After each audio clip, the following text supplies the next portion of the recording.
Ba-da-bum-bum. Bum-bum-bum-bum-bum. Bum-bum-bum-bum-bum-bum. Hey, Joanne. Hello, Milton. Hello, whatever that name is. Come on in here. Gather around. It's time.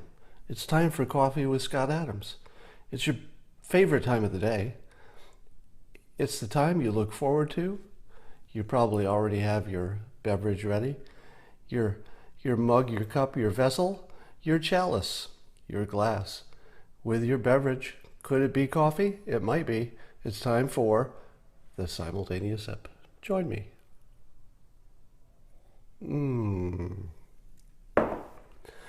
Well, it looks like the hurricane is disappointing the news organizations by being only a mid-sized, major, life-threatening disaster. So that probably took some of the steam out of the storm chasers, but we're glad it's smaller than it needs to be. I'm going to make a note about something you just said there. So, I got a few topics. You may know that comedian Norm McDonald has said a few things that got people buzzing. And then when he tried to clarify it, he said something else that got people buzzing again. Now, I'm not going to repeat any of the things that Norm said, because then people will get on me for saying the same things. But I will say this. His new talk show on Netflix debuts on Friday. I'm definitely watching that. So, Friday, Netflix, Norm MacDonald, you should really check that out. I've got a feeling that's going to be really good. I'll definitely be watching.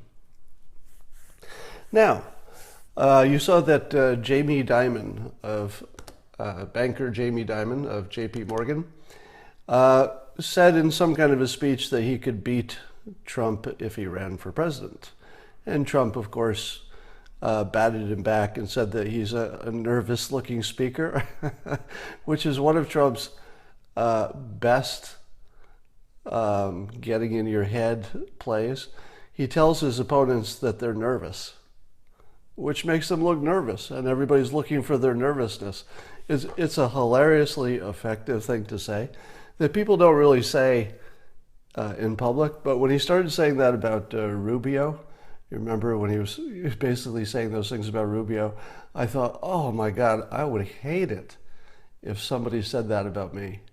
Imagine you're running for president or something, and you're,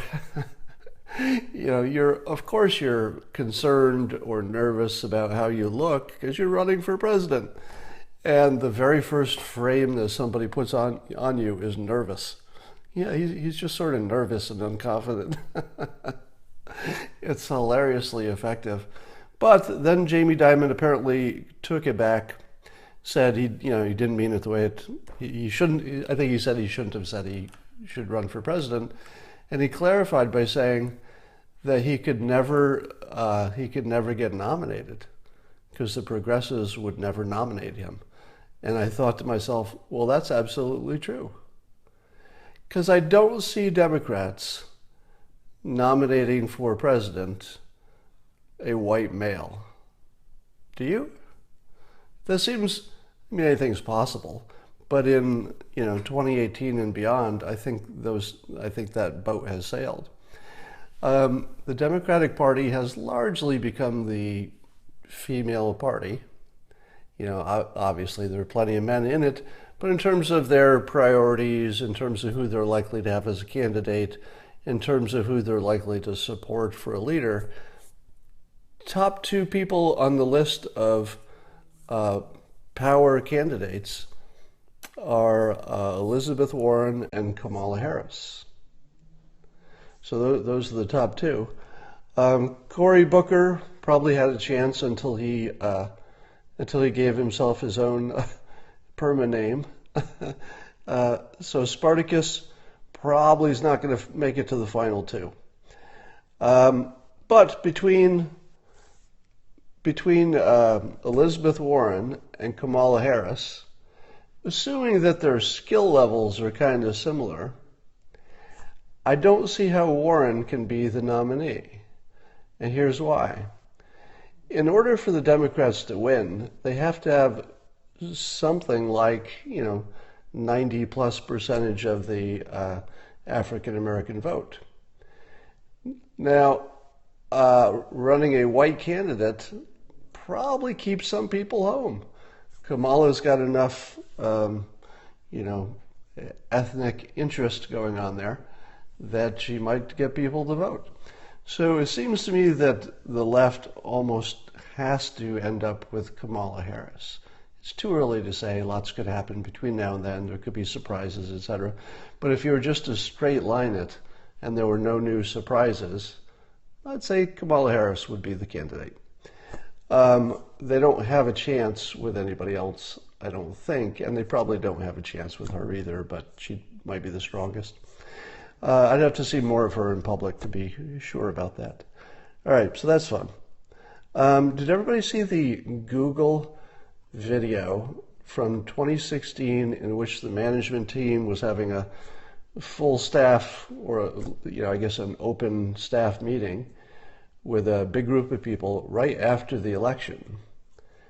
If you haven't seen it, it lasts around an hour, it's worth watching the whole thing. So it's an exclusive that Breitbart got. Somehow they got a hold of the video. And to me, the whole thing was jaw-dropping. If you've lived in one version of the movie, as I call it, I've said that on Election Day, the world split into two movies, but they were playing on the same screen at the same time. And if you've only seen the happy that Trump got elected movie, and you haven't actually spent, time looking at the other movie, you really have to see this. It will change your entire impression of what's going on. It did for me. Now, you might say to yourself, okay, I already know that the tech people wanted Hillary Clinton. I already know that they're not going to be happy that she lost. And you think to yourself, I kind of already know what that video is going to be about, right? And that's what I thought. Because we've all seen the videos of the people crying when Hillary lost. We see the people screaming at the sky. We've seen the protesters. So we think we know what that mindset was like. But you don't know until you watch this video. So here's what was just jaw-dropping about it for me.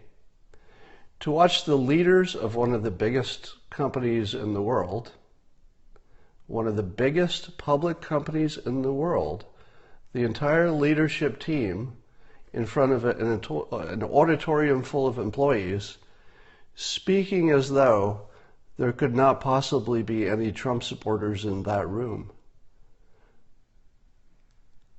That's it. This whole giant room of all these leaders and all these employees, and I don't know how many there were, hundreds maybe, but they spoke as though it's obvious that there would be no Trump supporters in that room, and if there were, they would not be appreciated. See, nobody said those words, but it was very clear that if you were a Trump supporter in that room, you kept your frickin' head down, because they made it very clear you were not welcome. I've never seen anything like that in a corporate environment. So the big companies that I worked for were a big bank, public bank, and a big phone company. And if you had said anything like anything that those executives said in those companies, I'm pretty sure you would have been removed from your job. Could somebody at IBM stand up and say, man, it's a tragedy that this president got elected, and make it seem that anybody who supported that candidate was an inferior human being in some way? Because that's pretty much what that meeting was about. That's how it came across to me. And then the next jaw-dropping part is there was sort of a casualness to the fact that they needed to change things. And I don't know how to say this to get all the importance across, because it's it was so casual. Google was talking about changing the result next time because they didn't like this result. Now, the way they talked about it, and the reason it was casual, is because they were talking about it in terms of improving the tools. So you say to yourself, well, of course you want to improve the search tools. You want to get rid of the fake news. You know, on some level, those things are all things we all agree with, right? But the way they talked about it was that they were going to make changes to get a different political outcome that felt like what they assumed was the right thing to do. Oh my God. Oh my God. The casual evil that I don't think anybody in that room would have regarded as evil. In fact, they would have regarded it as the opposite of evil, because they would have said, no, we want the process to be more fair, to match our values, to get a good outcome for the world. I mean, I don't think that they had any evil self-intentions. In other words, they would not have labeled their own actions anything like evil. It would have been exactly the opposite of that. But the result of how casually they talked about their ability to change the outcome of the election, and how they were unhappy, deeply unhappy, like crying unhappy in one case, so one of them was actually weepy, that should scare the pants off of you. And if you don't have pants, put some pants on so that they can be scared off of you. It seems to me that this video moves the needle. Most news doesn't really change stuff, but this one really feels like it changed something. Now, assuming enough people see it. If you don't see it, you can't really understand, the depth of the feeling. And it's the depth of the feeling that allows them to talk casually about changing the outcome of future elections with their tools. That's scary. All right. Somebody asked me to talk about the, quote, hoax of the 3,000 deaths. I think you're talking about Puerto Rico. So is there now, I think there's some kind of controversy about whether it's true that 3,000 people died or whether that number is not accurate or not. I don't have any information on that. I just wanted to note that I saw it. But I don't think it's productive to argue about whether that number is accurate. I don't think that moves the ball forward in any way. Whether it's 1,000 or 3,000, it's kind of the same situation. And here's the problem with evaluating Puerto Rico. Let me give you a little economics lesson, the most basic economic lesson anybody ever had. If you say to yourself, Puerto Rico was handled poorly in terms of the hurricane, and that's it, and you say Puerto Rico was handled poorly, you are not good at analyzing things. If you say that Puerto Rico was handled well, you are not good at analyzing things. There are two things that you can rule out as reasonable opinions. The first thing you can rule out is that Puerto Rico, the disaster recovery, was handled well. You can rule that out. That's not a reasonable opinion. You can also rule out the opposite. So you can rule out as reasonable opinions it was handled well, and you can rule out that it was handled poorly. You can also rule out that it was handled in between. Does anybody know why? And now, I'm not saying that those things are not true or false. I'm saying that they're not reasonable opinions. Not because it's both. Not because there's too many variables. Oh my goodness, nobody knows the answer to this question. See, this is shocking. It's one of the reasons I'll have a chapter in my book about this. No one. Yes, thank you. We have a winner. Somebody had the correct answer.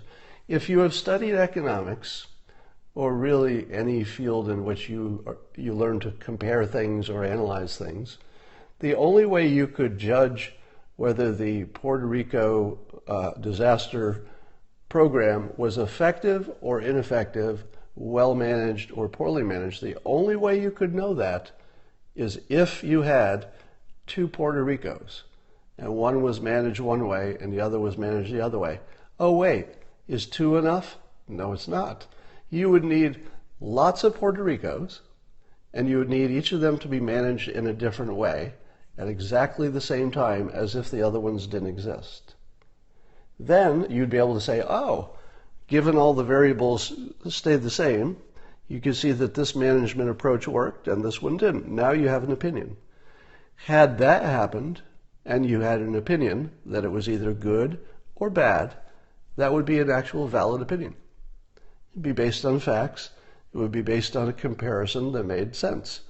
Was there a second Puerto Rico? No. If you're saying, sure there was, what about the hurricane that just happened in Texas? There were a lot more white people there, right? So they got better service and it was better price. Texas wasn't Puerto Rico. Texas happened first. What if the order had been reversed?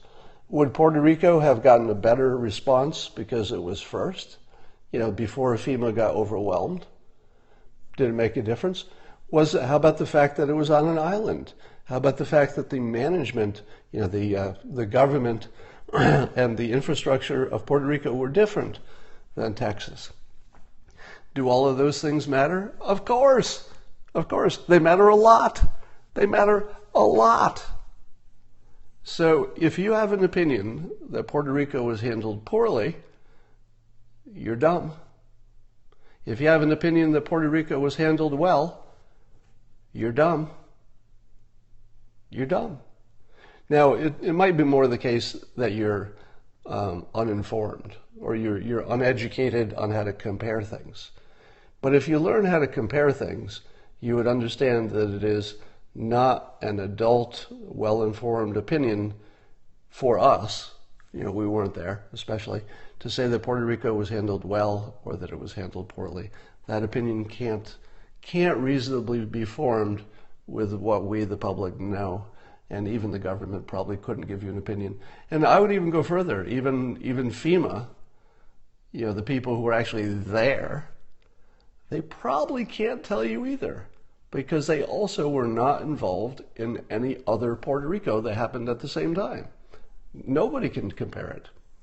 You can say there were or were not problems, but every disaster is going to have problems, so you just can't compare. All right. I'm working on a hypothesis I want to run by you. And I don't know if I've ever talked about this before, but I don't think so.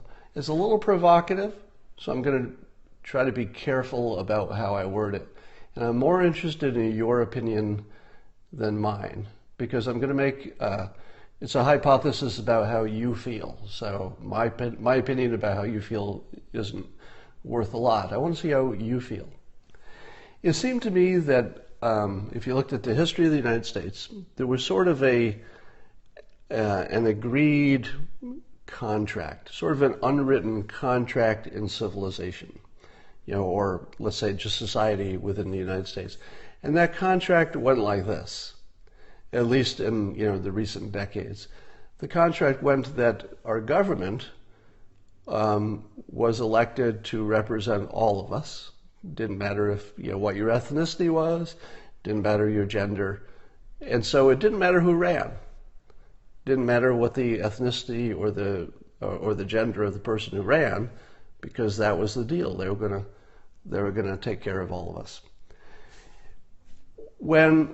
And sure enough, when you saw who voted for each candidate, you could find that some ethnic groups would be weighted more for one candidate than the other.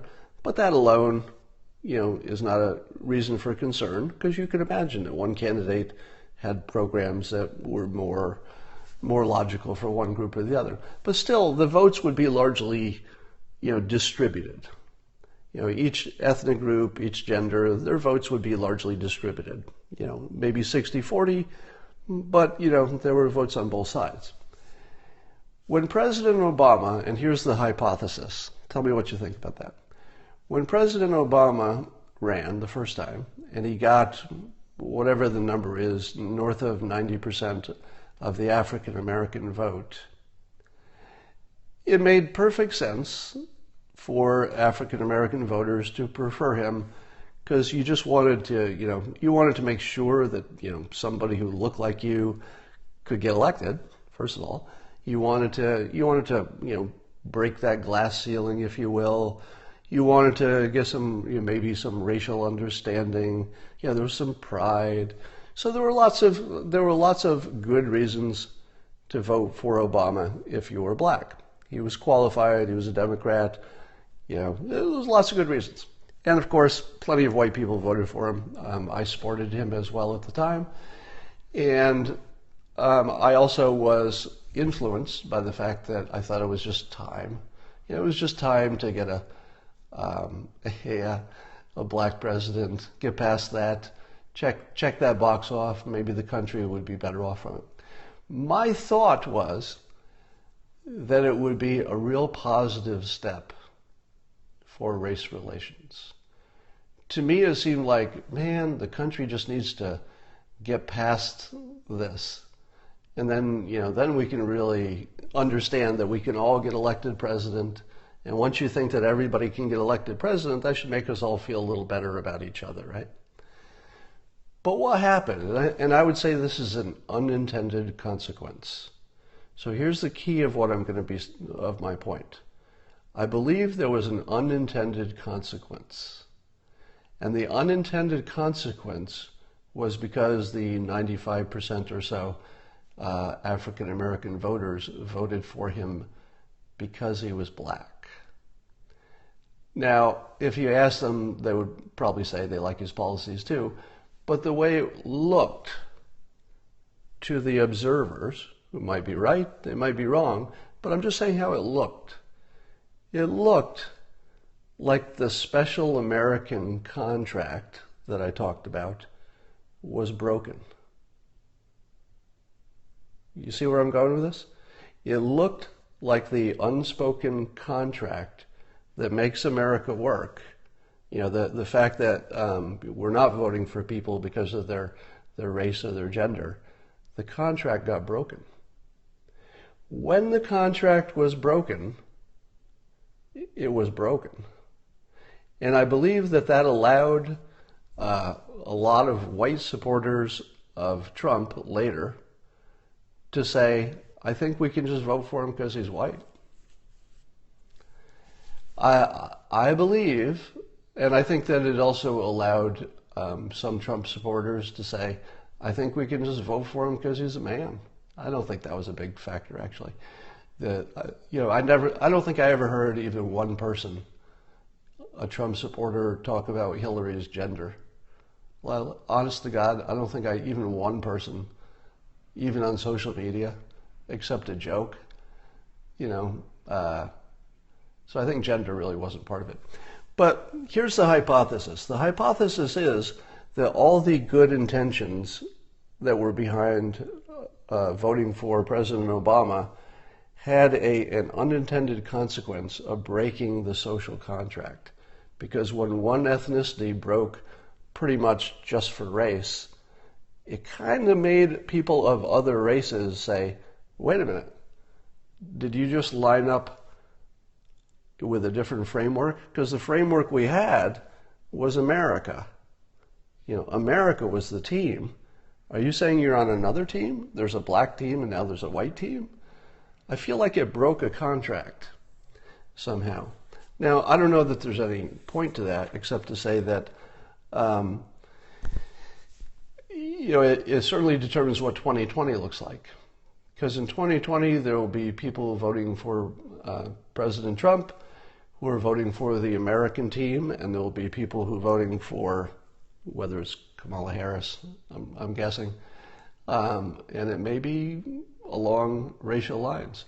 Now, the reason that I think it has to be Kamala Harris is because, follow me on this, if the Democrats can't hold the black vote, they don't really have a party. They don't have to lose many of the black vote in order to lose.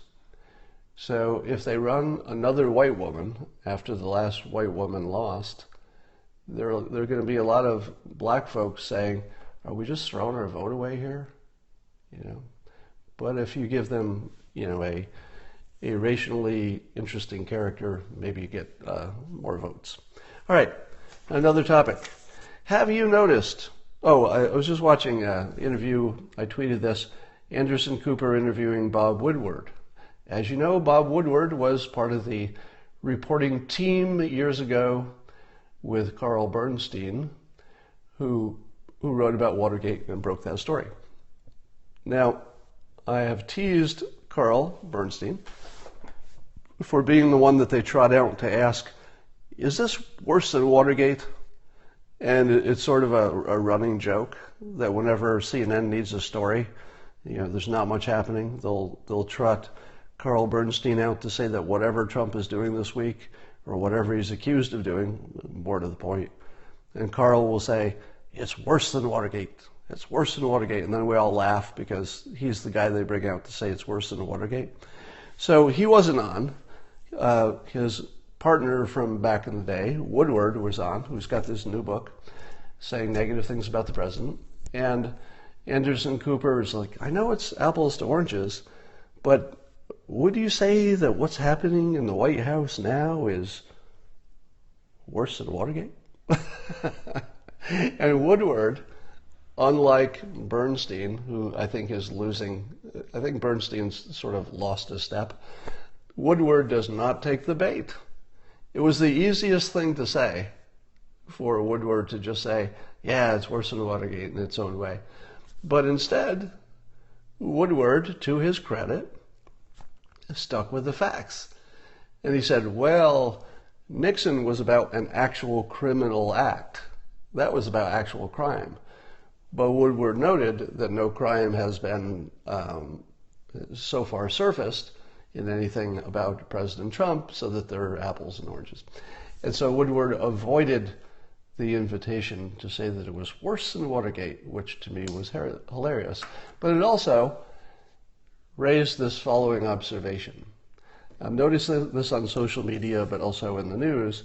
Have you noticed that the complaints about President Trump have turned into vague word salad, mind reading, something might go wrong in the future, what if something happens, what if we were to find out something, just vague word salad? And here are some of the words to give you an example. Unhinged. Sort of hard to define, isn't it? One of those words that, you could call anybody at any given moment. Impulsive. Again, a little hard to define. Impulsive, meaning what? And his impulsiveness caused us what problem? The GDP went down how much because of his impulsiveness? Sort of vague, right? I also hear that he's alienating our allies. Alienating them to attack us? Alienating them to give us better trade deals? Alienating them to drop out of NATO? Oh no, they're just paying more to be in NATO. Again, a vague thing. How about he's kowtowing to dictators? Kowtowing to dictators by getting Kim Jong-un to stop testing nuclear weapons and talk to us about one of the biggest peace events that would ever happen? Is that what you're talking about? Going in the right direction? Or working with Putin because there's no choice, he has a nuclear arsenal and a lot of our interests are overlapping? Was that the problem? Or in this latest interview I was just talking about with Woodward and Anderson Cooper, apparently in the book, Woodward's book, he says that there's something like a nervous breakdown of, authority or something in the White House. What does that mean? What is a nervous breakdown of authority? What's that mean? And so, with all of this word salad, I thought that I would show you, I'm going to invite a special guest, Dale. Dale, are you busy? Dale, can you come over here? I want to show the people how to prepare a word salad. Could you show that for you? I'll leave so you can come back.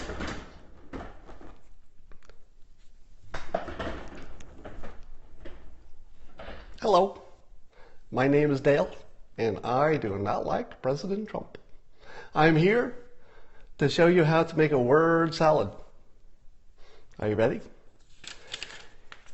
You start with 2 dashes of unhinged, add a little impulsiveness for flavor. You add in a little bit of alienating his allies, kowtowing to dictators, and a nervous breakdown of the management in the White House. Now you mix them all together, and then you eat them. So this is a delicious word salad in which it doesn't taste good, but I have to eat it because I don't like the president. Oh, it tastes so bad. Oh, my word salad tastes so bad. Well, I hate the president, so I have to eat it. I have to eat it. Scene. Ugh. That is some nasty word salad right there. The things I do for you. Don't say I don't go the extra mile. Add a dash of Don Lemon. Damn it! Damn it, I wish you'd said that before. That would have been exactly the right line. Now, what are the odds that we're not living in a simulation, and yet the biggest critic who is sour on the president is named Lemon? Isn't he kind of sour on the president? He is. His name is Lemon. Just a coincidence. All right. I think we've covered everything that needs to be covered. And and that's all for now. I will talk to you all later.